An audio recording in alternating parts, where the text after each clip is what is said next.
शाह जी ने दिल्ली में जिस समय गृह मंत्रालय को संभाला था उसी समय ये कहा था कि ये जो तीन डिफरेंट सेक्शन यहाँ पर जम्मू कश्मीर का, नॉर्थ ईस्ट का और नक्सल का है, ये तीनों समाप्त होने चाहिए। तीनों देश के वो क्षेत्र हैं, ये बिल्कुल वैसे ही होने चाहिए लॉ एंड ऑर्डर के दृष्टिकोण से जैसे कि दूसरे क्षेत्र देश के हैं, और ये तीनों सेक्शन समाप्त होने चाहिए। ये हम सबको भी स्पष्ट है कि हमारे प्रदेश में सरकार बनने के बाद ही, माननीय विष्णुदेव साय जी की सरकार बनने के बाद ही जी का लगातार मार्गदर्शन, लगातार उनकी प्रेरणा हम सबको मिलती रही है। बस्तर के लोग वहां जाकर के अपने दर्द को भी बताए हैं और उसके बाद लगातार केंद्रीय एजेंसियों से, एनटीआरओ से, डीआरडीओ से, आईटीबीपी के बम डिस्पोजल स्क्वाड से, एनएसजी के बम डिस्पोजल स्क्वाड से और आईटीबीपी के टेक्निकल सेक्शन, सबका साथ हमको लगातार मिलता रहा। हमको 15,000 आवास मिले, हमको आयरन ब्रिज मिले, बहुत सारी चीजें हमारे साथ होते रही हैं और हमने ये देखा है कि संकल्प लेना बड़ी बात होती है, धरातल पर उसे उतार लेना बड़े सामर्थ्य की बात होती है, परंतु 31 मार्च 2026 नियत तिथि तक समस्त नक्सल कैडर समाप्त हुआ है। और मैं आज बड़े ही गर्व के साथ ये कहना चाहता हूं कि नक्सल मुक्त छत्तीसगढ़ में, नक्सल मुक्त बस्तर में हम माननीय अमित शाह जी का स्वागत करते हैं, अभिनंदन करते हैं। माननीय मुख्यमंत्री जी हम सबके बीच में विराजमान हैं, हमारे एचएस होम और डायरेक्टर आईबी वो भी मंच पर विराजमान है। मैं माननीय केंद्रीय गृह मंत्री अमित शाह जी से आग्रह करता हूं कि आज के इस प्रेस को संबोधित करें।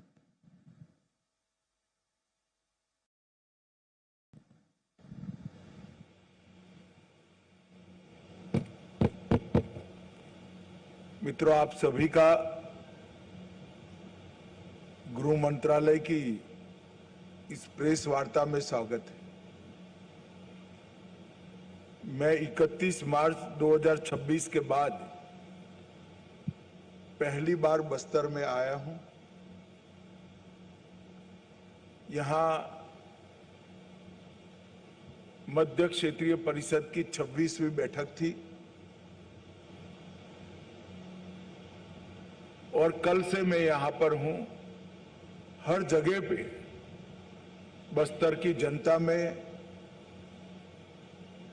उत्साह, विश्वास और भविष्य के प्रति आश्वस्तता का वातावरण सर्वदूर नजर आता है।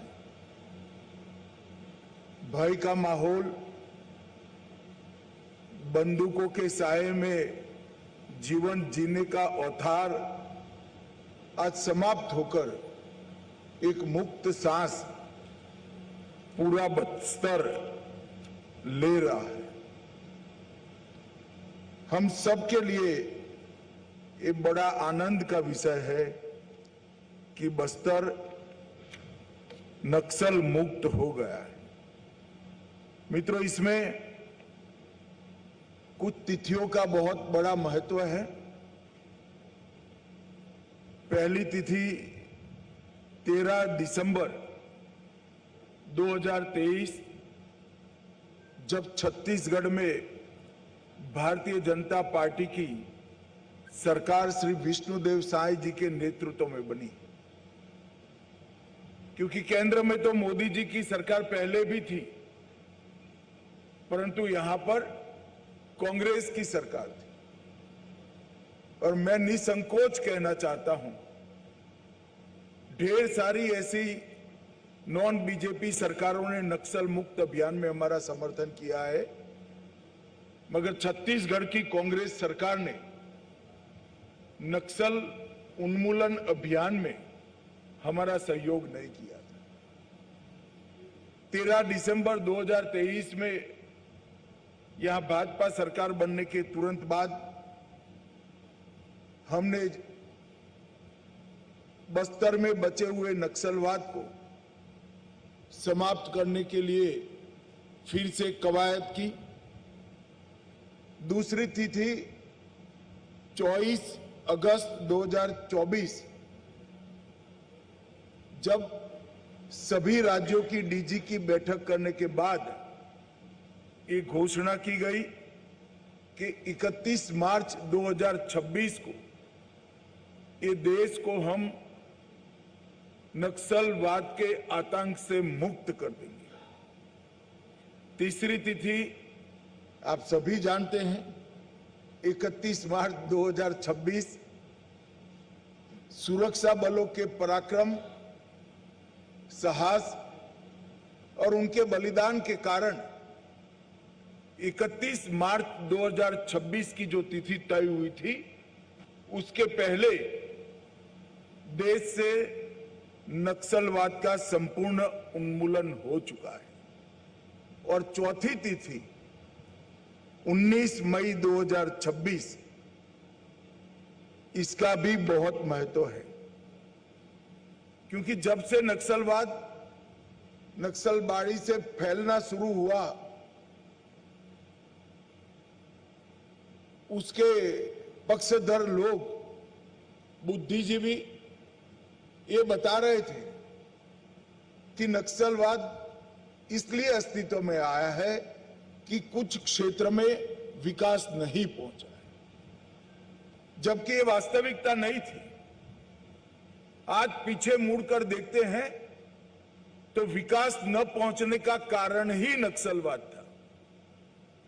देश में कई सारे हिस्से ऐसे थे जो नक्सल प्रभावित क्षेत्र से भी ज्यादा पिछड़े हुए थे, मगर वहां नक्सलवाद नहीं हुआ और वो क्षेत्र धीरे धीरे शहन आगे बढ़ गए। मगर हमारा बस्तर और कई सारे क्षेत्र जो नक्सलवाद प्रभावित रहे, वो झस के तस रहे।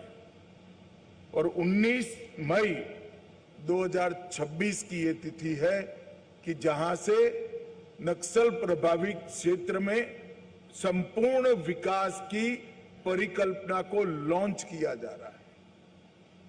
कल ही मैंने वीर शहीद गुंडाधुर सेवा डेरा का उद्घाटन किया है। वीर शहीद गुंडाधुर सेवा डेरा ये एक संकल्पना है। ये पूरे क्षेत्र को, केरल जितना बड़े भूभाग के बस्तर के 7 जिले को नक्सलवाद से मुक्त कराने के लिए भारत सरकार के गृह मंत्रालय के द्वारा यहां पर करीब करीब 200 सुरक्षा कैंप बनाए गए। वो कैंप में सीएपीएफ के जवान, डीआरजी के जवान, छत्तीसगढ़ पुलिस के जवान रहकर वो क्षेत्र की सुरक्षा की चिंता करते थे। मगर अब बस्तर नक्सल मुक्त हो गया है, तब हमने तय किया है कि प्रथम चरण में ये 200 कैंपों में से 70 कैंप, करीब करीब 1/3 कैंप को हम वीर शहीद गुंडाधुर सेवा डेरा में तब्दील करेंगे। क्या है वीर शहीद गुंडाधुर सेवा डेरा? ये वीर शहीद गुंडाधुर सेवा डेरा का काम है सरकार को गांव के दरवाजे तक ले जाना, सरकारी सुविधाओं को बस्तर के हर आदिवासी भाई बहन के घर के दरवाजे तक ले जाना। एक ही जगह पे इस सेवा डेरा में बैंकिंग की सुविधा होगी, आधार कार्ड भी बनेगा, सारी डिजिटल सेवाएं उपलब्ध होगी।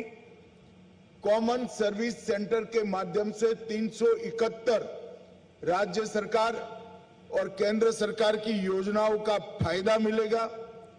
बैंकिंग कॉरेस्पोंडेंट भी वहां उपस्थित होंगे, कौशल प्रशिक्षण भी होगा, जिसके माध्यम से रोजगारी के लिए सभी को तैयार किया जाएगा।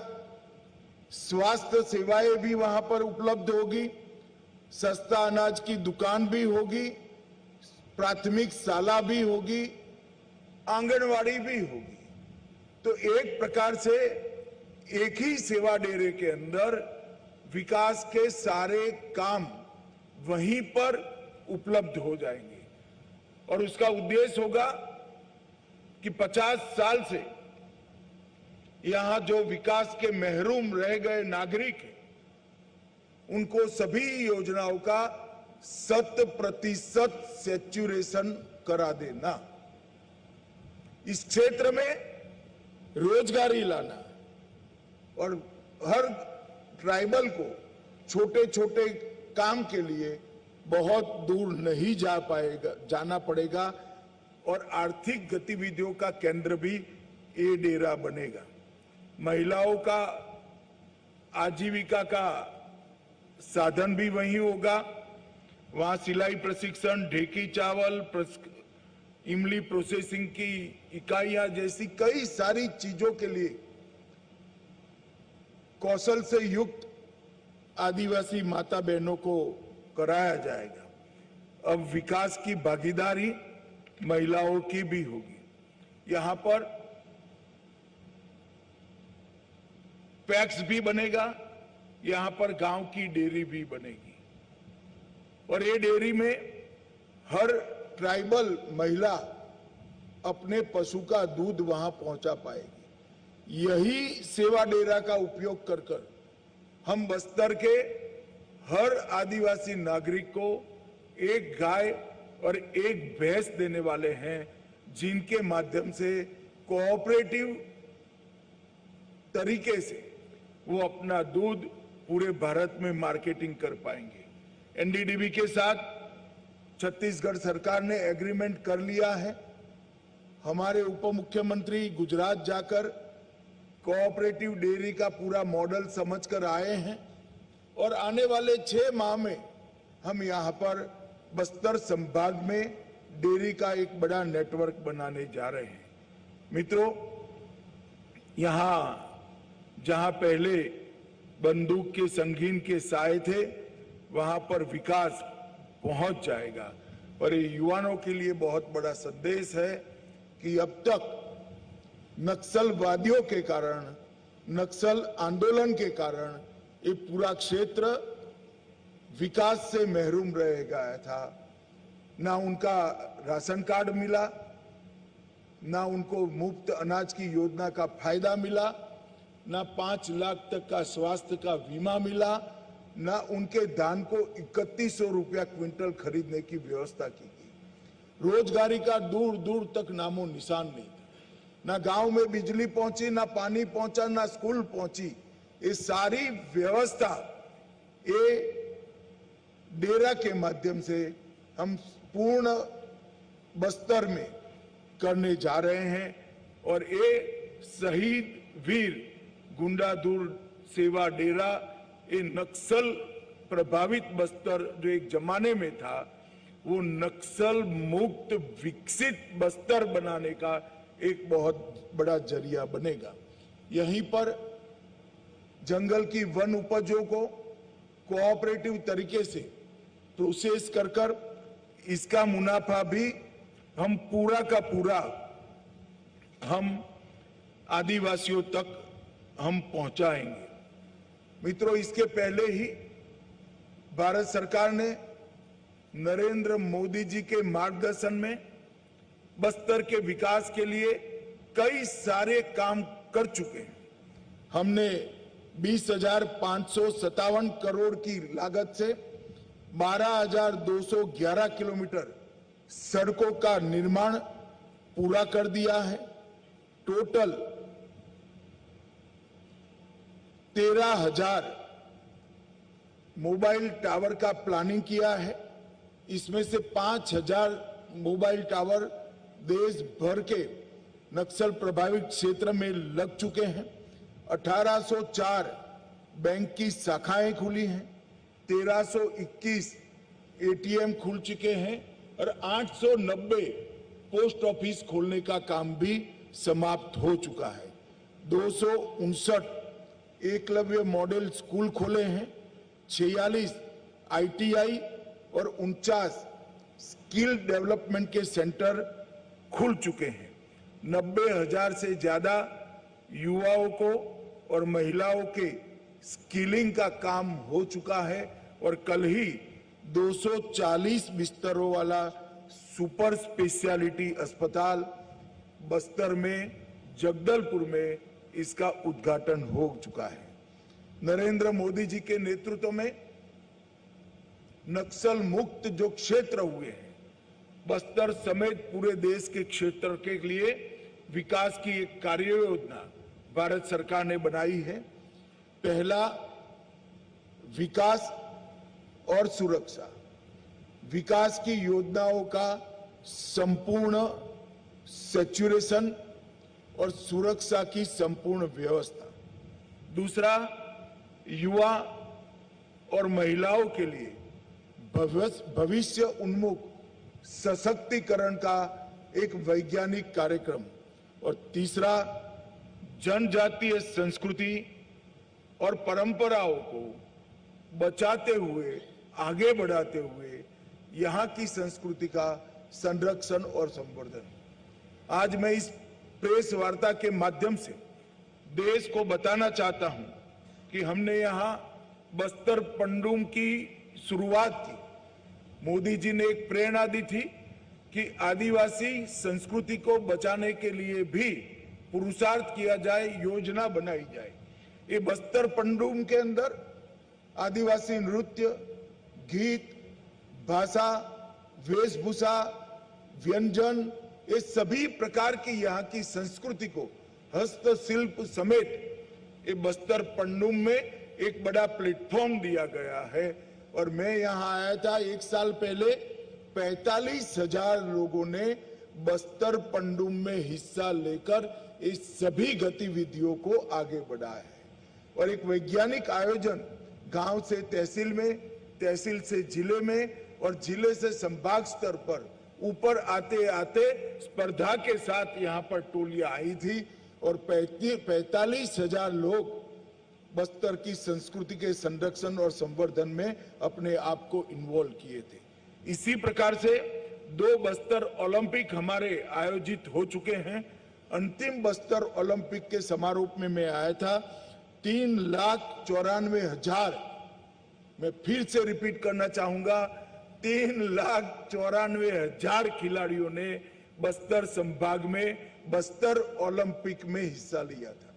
और उसमें एक बहुत बड़ी टोली पुनर्वास स्वीकारे हुए हमारे सरेंडर नक्सल भाइयों बहनों की भी थी और सबसे अच्छा परफॉर्मेंस उन्होंने किया था। नरेंद्र मोदी जी ने पूरे नक्सल मुक्त क्षेत्र के लिए एक लक्ष्य तय किया है कि सुरक्षा से विश्वास की यात्रा पूरी करनी है, विश्वास से विकास की यात्रा पूरी करनी है, विकास से समृद्धि की यात्रा और समृद्धि से संतृप्ति तक की यात्रा आने वाले 5 साल में पूरी करनी है। गृह मंत्रालय ने इसका एक वैज्ञानिक रोड मैप बनाया है। और भले विजय भाई ने शुरुआत में कहा कि बस्तर नक्सल मुक्त हो गया है, मैं ऐसा मानता हूं कि सुरक्षा से विश्वास, विश्वास से विकास, विकास से समृद्धि और समृद्धि से संतृप्ति की यात्रा जब समाप्त होगी तभी बस्तर को नक्सल मुक्त माना जाएगा। और यहां से देश भर के माओवादी विचारधारा के अनुयायियों को हम एक संदेश देना चाहते हैं, हिंसा किसी भी बात का समाधान नहीं है। लोकतांत्रिक मूल्य, परस्पर सहयोग और विकास की अवधारणा ही व्यक्ति के विकास का आधार बन सकते हैं। हिंसा से किसी का विकास नहीं हो सकता, न व्यक्ति का, न गांव का, न क्षेत्र का। और ये हमने आगे देखा है। नक्सलवाद गरीबी के कारण फैला था, वो भ्रांति को दूर करने का काम शहीद वीर गुंडा दूर सेवा डेरा करेगा, ऐसा मेरा पूरा विश्वास है।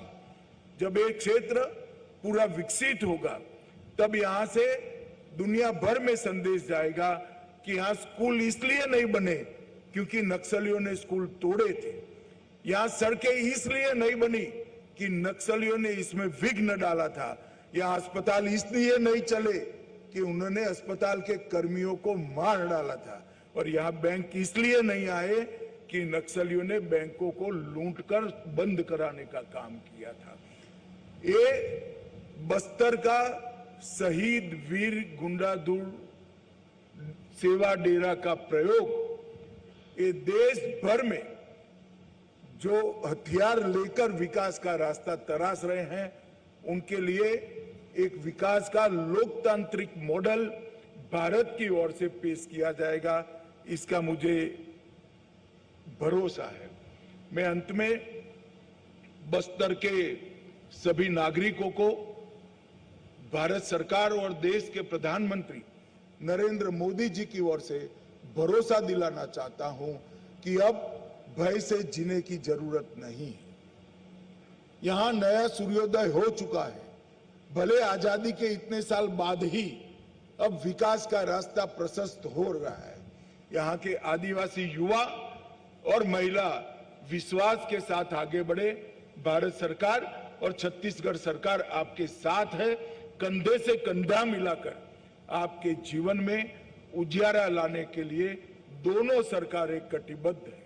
मित्रों, कितने लोगों का, निर्दोष लोगों का खून बहने के बाद, न जाने कितने युवा सुरक्षा अधिकारियों की शहीदगी के बाद, न जाने कितने करोड़ों करोड़ों आदिवासियों के जीवन अंधेरे में व्यतीत करने के बाद हम सब के लिए आनंद का विषय है कि आज बस्तर के अंदर नया सूर्योदय हुआ है, वो विकास का सूर्योदय हुआ है और इसको लॉजिकल एंड तक ले जाने के लिए मैं मीडिया के मित्रों का भी सहयोग मांगता हूं। मित्रों, आज नक्सल प्रभावित क्षेत्र जो था बस्तर, वो विकसित क्षेत्र बनने जा रहा है।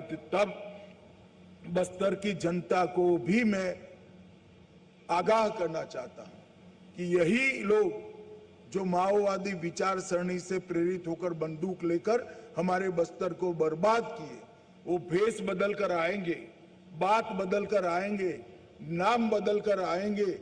किसी के बहकावे में मत आना। छत्तीसगढ़ सरकार और भारत सरकार दोनों आपकी चुनी हुई सरकार है और वो लोकतांत्रिक तरीके से पूरे बस्तर का विकास करेगी। बहकावे के लिए जो आते हैं उनके साथ अगर आप बस्तर की जनता बात करनी चाहती है तो उनसे हिसाब मांगना कि हमारे 50 साल के नुकसान का पहले आप हमें हिसाब दीजिए, इसको भरपाई करिए, फिर बात करिए। भारत सरकार और छत्तीसगढ़ सरकार दोनों कंधे से कंधा मिलाकर ये पूरे क्षेत्र को समस्त देश में सभी आदिवासी संभागों में सबसे विकसित संभाग बनाने के लिए कटिबद्ध है और आने वाले 5 साल में ही बस्तर पूरे देश के सभी आदिवासी संभागों में सबसे विकसित संभाग बनेगा, इसका मुझे विश्वास है। इस मौके पर मैं फिर से एक बार, कई बार मैं बोल चुका हूं मगर फिर से कहना चाहता हूं कि ये नक्सल मुक्त भारत का संपूर्ण यश जिन्होंने अपना सर्वोच्च बलिदान इस लड़ाई में दिया, वो सुरक्षा बलों के जवान और उनके परिजनों को जाता है। वो सुरक्षा बलों के जवानों को जाता है जिन्होंने नितांत यातनाएं उठाकर इस अभियान को चलाया, लड़ाई लड़ी और यहाँ के ट्राइबल क्षेत्र को नक्सल मुक्त करने में अपना योगदान दिया। मैं फिर से एक बार नक्सल अभियान के कारण जो जवान अपना सर्वस्व बलिदान दिए हैं, वो जवानों को मन पूर्वक श्रद्धांजलि देना चाहता हूं और वो सारे लोग जिन्होंने नक्सलवाद के कारण अपने परिजन गंवाए हैं, उनके प्रति भी मैं संवेदना और सांत्वना व्यक्त करना चाहता हूं। धन्यवाद।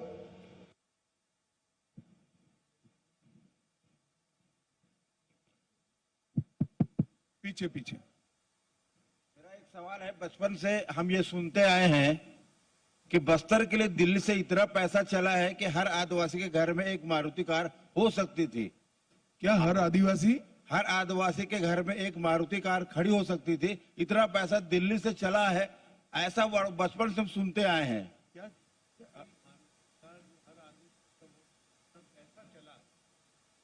मैं ये कहना चाहता हूं, नहीं, ऐसा नहीं है। यहां इस तरह की परिस्थिति ही नहीं थी कि विकास हो पाए। अब रोड बन गया, अस्पताल बन गया, मोबाइल टावर आ गए, गांव में पानी पहुंचने लगा है, स्कूल पहुंचने लगा है और स्किलिंग भी हो रहा है, तो समृद्धि अपने आप आएगी। सरकार मारुति गाड़ी नहीं भेज सकती, सरकार व्यक्ति को इसके योग्य बना सकती है जो अपनी मारुति खरीद पाए, वो हम सुनिश्चित करेंगे। बस्तर मुक्त धन्यवाद, हो गया बेटी। बस्तर नक्सल मुक्त तो हो हम गया विवाद सर। नहीं कर सकते भैया, सवाल जवाब कर। आगे आगे बढ़ेंगे। सर, बस्तर नक्सल मुक्त हुआ, इसके लिए आपकी सरकार को बधाई। आपने बस्तर को सर्वश्रेष्ठ बस्तर बनाने की दिशा में जो 2030 का जो विजन दिया है, उस विजन के तहत कल माननीय मुख्यमंत्री 31 का 5 साल, हम 26 में है, 31 में होगा। ठीक है, नहीं, कल माननीय मुख्यमंत्री जी ने एक बात कही कि बस्तर में औद्योगिकरण नहीं होगा, कृषि आधारित विकास हम करेंगे। ऐसे में बस्तर के विकास का मॉडल आप क्या वो कर रहे हैं और बस्तर का अभी आज मैं आपके सामने शहीद गुंडादूर सेवा डेरा का परिचय करने के लिए हूं। यहाँ के ग्रामीणों को, यहाँ के आदिवासी भाइयों बहनों को सक्षम बनाकर उनका स्किल डेवलपमेंट कर स्वरोजगारी और डेयरी के माध्यम से समृद्ध कराने की हमारी ये योजना है। इसका परिचय कराने के लिए मैं आया हूं। जैसे जैसे समय आगे बढ़ेगा हम आगे की चीजें भी बताते जाएंगे।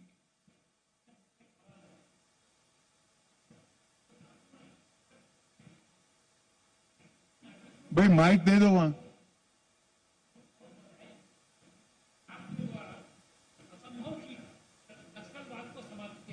आपको कोटि कोटि साधुवाद। मेरा एक सवाल है, कल आपने जो बादल में एक बहुत बड़ा बात कही थी कि विकसित भारत बिना विकसित बस्तर के संभव नहीं है, तो मेरा सवाल यह है मान्यवर, बिना यात्री निलंबन सुविधा के बस्तर में कैसा विकास की कल्पना करते हैं?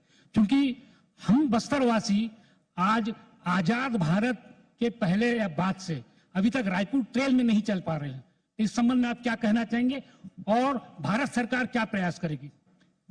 देखिए एक ऐसे क्षेत्र के विकास की कार्य योजना बनाने के लिए हम आगे बढ़े हैं जो बाकी के देश के हिस्सों से लगभग 30-40 साल विकास की रेस में पिछड़ गया है। यहाँ अभी हम सभी ग्रामीणों को सशक्तिकरण करेंगे, इंफ्रास्ट्रक्चर भी खड़ा करने का काम साइमल्टेनियसली हमने शुरू कर दिया है। यहाँ इरिगेशन की योजनाओं का भी डिजाइन हो रहा है, रेलवे भी पहुंच रही है और साथ में एक बार ये पहला चरण समाप्त होने के बाद बस्तर के संपूर्ण विकास की भी कार्य योजना हम बनाएंगे। परंतु मैं इतना सुनिश्चित करना चाहता हूं कि बस्तर का हर नागरिक की अभी जो एवरेज आय है उसको कम से कम हम 5 साल में 6 गुना करने का काम करेंगे। इसमें कोई संशय रखने की जरूरत नहीं और इसका वैज्ञानिक आयोजन हमारे साथ उपलब्ध है।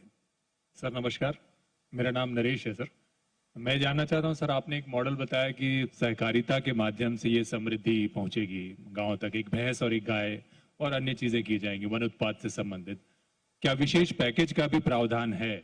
और जो रोजगार है क्या सहकारिता में पैकेज नहीं होता, सहकारिता अपने आप में पैकेज है। सब लोग परिश्रम करके स्वमान के साथ कमाते हैं जी। इसके अलावा क्या विशेष पैकेज? धन्यवाद। धन्यवाद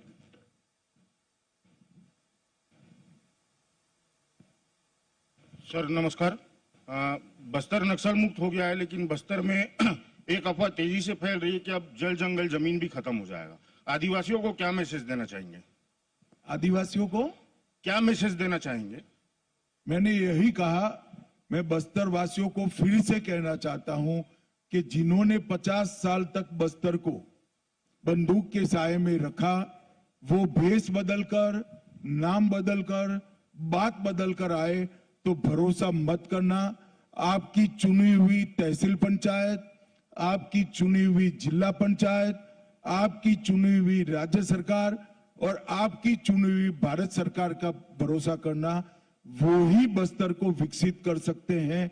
जो उकसाने आते हैं उनको एक बात जरूर कहना चाहिए कि 2 साल जरा बस्तर में रह जाओ, दिल्ली में जाए बगैर, तभी जाकर यहां पर सच अर्थ में विकास का सवेरा होगा। सर मैं अंकित मिश्रा हूँ। अभी जो नक्सलियों ने जो पुनर्वास किया है, आने वाले समय में इनको लेकर के क्या तैयारियां हैं कि दोबारा जो है वो फिर से नक्सलवाद के रास्ते पे न जाए, उनको भरोसे में लिया जा सके?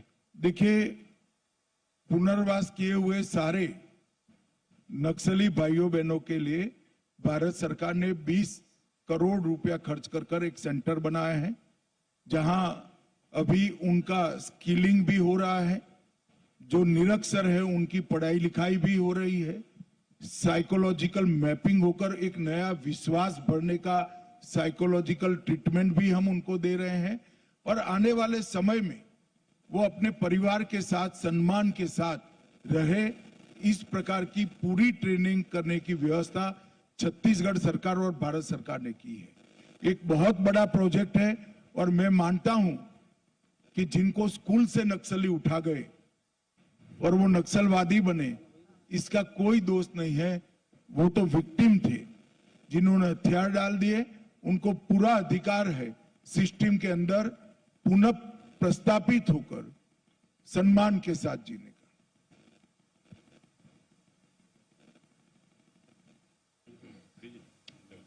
गृह मंत्री जी, नक्सलवाद मंत्री महोदय जी, मेरा ये सवाल है कि नक्सलवाद तो खत्म होने का जिस तरह से दावा किया जा रहा है, ठीक है, नक्सलवाद खत्म हो गया, आगे क्या? बस्तर अभी जिस स्थिति में है वो उसको विकसित होने में अभी एक्चुअल में आपने एक समय अवधि दिया था कि 31 मार्च तक नक्सलवाद खत्म हो जाएगा। अब हमारा ये सवाल है कि कब तक आपका ध्यान कहीं बाहर था, मैं पहले कह चुका हूं, फिर से बता देता हूं, 2031 तक। 2000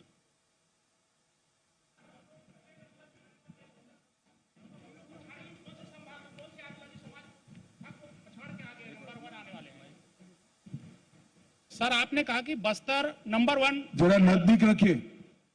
आपने कहा कि बस्तर नंबर 1 संभाग बनेगा आदिवासी क्षेत्र में, तो हम किस संभाग को देश के पीछे करके आगे बढ़ेंगे, उसके बारे में थोड़ा पूछा था। कौन सा संभाग है जिसको हम हटा?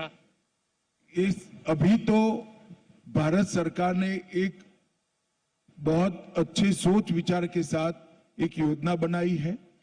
कल सभी नक्सल प्रभावित क्षेत्रों के राज्य के अधिकारियों की भी यहां पर मीटिंग थी। इसमें कार्य योजना का डिटेल प्लानिंग सभी राज्य सरकारों के साथ शेयर भी किया गया है।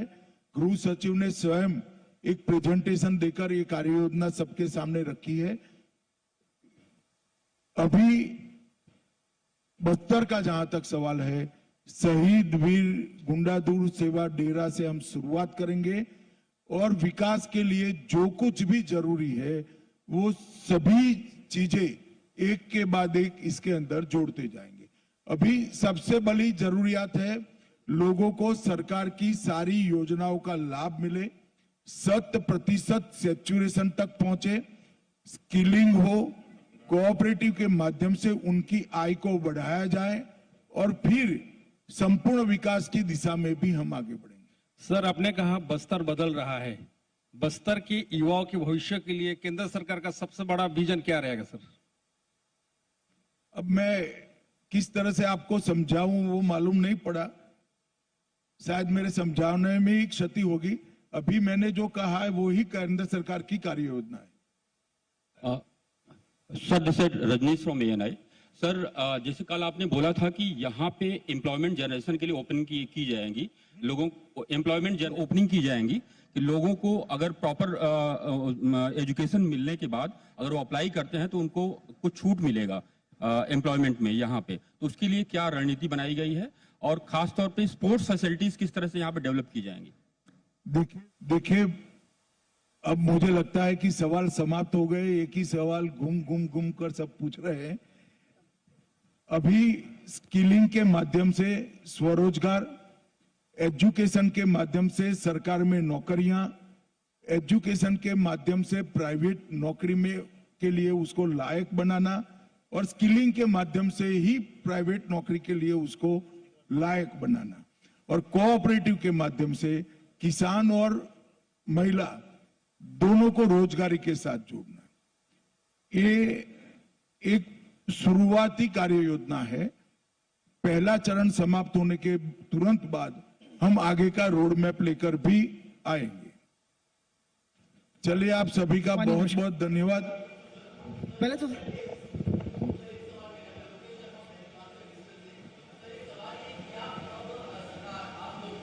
5 साल आप लोगों ने बताया है, तो क्या सर एक जनरेशन शिफ्ट वाले मॉडल पर आप लोग काम कर रहे हैं? क्या आने वाले समय में बस्तर का कोई बच्चा पलायन करके अन्य राज्य नहीं जाएगा? क्या बस्तर के लोगों को आधुनिक सुविधाएं यहाँ मिल पाएगी? क्या बस्तर में तुम कहाँ थे? मैं सारी चीजें बोल गया महोदय। चलो आ गई फोटो। महोदय पहले तो साधुवाद, धन्यवाद। चलिए, बहुत बहुत धन्यवाद आपने किया है। एक ही सवाल था सर आपसे कि माओवादी जब यहाँ आए थे तो उन्होंने जो विरोध किया यहाँ पर बस्तर में जंगल और जमीन का जो विरोध किया, और सबसे पहली जो विरोध उन्होंने बोधघाट परियोजना को लेकर किया था। उनका सबसे पहली विरोध जो आया था बोधघाट परियोजना, उसको लेकर आया था, और 40 साल से जो परियोजना बंद पड़ी। बोधघाट परियोजना नहीं, मगर उसका तो परिणाम देख लिया ना, खेती अच्छी हुई ना जीवन अच्छा हुआ। मैं नहीं मानता आदिवासी अब ऐसी चीजों के साथ जुड़े। कल मुख्यमंत्री जी ने दो भाई ऐसा है कि आपने तय किया है कि चीजों को पटरी पर न चढ़ने देना, तो मुझे क्षमा कर दो। आप आपका काम करते रहो, मैं मेरा काम। हो गया, मैं समझ गया आप क्या पूछना चाहते हो। बहुत आभार आप सभी लोगों का। मैं माननीय मुख्यमंत्री जी से आग्रह करता हूं, आज के प्रेस कॉन्फ्रेंस में धन्यवाद हम लोगों के बीच विराजमान हमारे देश के यशस्वी गृह एवं सहकारिता मंत्री श्रीमान अमित शाह जी, हमारे प्रदेश के जुझारू कर्मठ गृह मंत्री और डिप्टी सीएम श्री विजय शर्मा जी, हमारे होम सेक्रेटरी, डीआईबी, अधिकारीगण और मीडिया जगत के सभी बंधुगण, सबसे पहले तो हम अपने देश के यशस्वी गृह मंत्री और सहकारिता मंत्री के अत्यंत आभारी है। पूरे छत्तीसगढ़ की जनता के तरफ से उनका धन्यवाद करते हैं कि जो नक्सलवाद छत्तीसगढ़ के विकास में एक बहुत बड़ा रोड़ा था, एक कलंक था, और लगता था कि पता नहीं इसका कभी अंत होगा कि नहीं। लेकिन हमारे देश के यशस्वी प्रधानमंत्री जी का आशीर्वाद, हमारे गृह मंत्री जी की दृढ़ इच्छा शक्ति और हमारे जवानों के अदम्य साहस के कारण इस असंभव को भी माननीय गृह मंत्री जी ने संभव करके दिखाया है। और जिस तरह से यहाँ के लोग और जनजाति समाज के गरीब लोग 50 साल से भी ज्यादा वर्षों तक विकास से अछूते थे, अब आगे उसी तेजी से उनका विकास होगा। इसका पूरा रोड मैप आदरणीय गृह मंत्री जी ने रखा है। मैं एक बार फिर से पूरे छत्तीसगढ़ की जनता की तरफ से उनका बहुत बहुत आभार करता हूं। और हमारे प्रदेश के गृह मंत्री और डिप्टी सीएम, इनका भी बहुत बड़ा रोल रहा है नक्सलवाद को समाप्त करने में, उनका भी धन्यवाद। हमारे होम सेक्रेटरी, डीआईबी, आप लोग भी बार बार यहाँ पर आकर हमारे जवानों का हौसला अफजाई किए और नक्सलवाद को समाप्त करने में उनका भी योगदान है और आप सभी लोगों का भी योगदान है। और आगे भी अपेक्षा है कि आज जो हमारे देश के यशस्वी गृह मंत्री जी ने जो आगे बस्तर के विकास के लिए रोड में रखा है, उसको पूरे देश के सामने अपने माध्यम से रखेंगे। आप सभी लोगों का भी बहुत बहुत धन्यवाद।